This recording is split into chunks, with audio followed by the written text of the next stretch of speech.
Hi, ఇవాళ మనం fibroids గురించి తెలుసుకుందాము. నేను doctor Keerthi గన్నే, obstetrician and gynaecologist. అసలు ఫైబ్రాయిడ్స్ అంటే ఏంటి? గర్భసంచిలో వచ్చే గెడ్డలనే ఫైబ్రాయిడ్స్ అని అంటాం.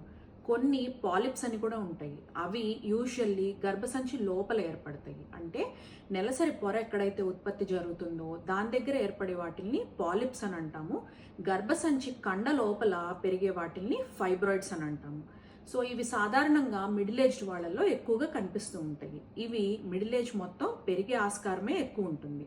ఒకవేళ నెలసరికి ఆగిపోయే దగ్గరలో గనక ఇవి గుర్తిస్తే గనక అవి సైజ్ రీత్యా ట్రీట్మెంట్ అనేది ఉంటుంది.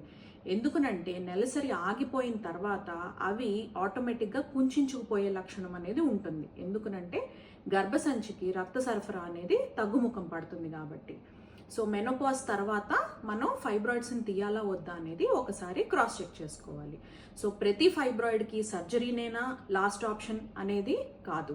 ఫస్ట్ మనం ఒక బయోప్సీ చేసి పొర యొక్క బయోప్సీని పంపించి అవి ఏమన్నా క్యాన్సర్ కారకంగా ఉన్నాయా లేదా అనేది మనం చూసుకుంటాము.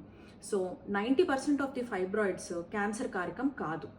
కేవలం అవి నెలసరి ఉత్పత్తికి దగ్గరలో ఉండి అవి హెవీ బ్లీడింగ్స్ని కాజ్ చేస్తున్నప్పుడు, లేదంటే వాటి యొక్క సైజు విపరీతంగా పెరిగినప్పుడు అవి ముందుగా ఉన్న బ్లాడర్ మీద కానీ వెనకమాల ఉన్న మోషన్కి వెళ్ళే మార్గం దగ్గర కానీ ప్రెషర్ పెట్టి ప్రెషర్ సిమ్టమ్స్ అంటే యూరిన్ రాకపోవటము, మోషన్ ఆగిపోవటం ఇట్లాంటివి జరిగినప్పుడు, అండ్ విపరీతమైన పొట్టలో నొప్పి ఉన్నప్పుడు, లేదంటే స్కాన్లో ఎటువంటి మార్పులు మనం నోట్ చేసిన అంటే ఆ గెడ్డ అనేది కుళ్ళిపోయే తత్వం కూడా ఉంటుంది దానిలో. అట్లాంటి మార్పు చేర్పులు ఏమన్నా చూసినప్పుడు మనం సర్జరీని మాత్రమే సజెస్ట్ చేస్తాము.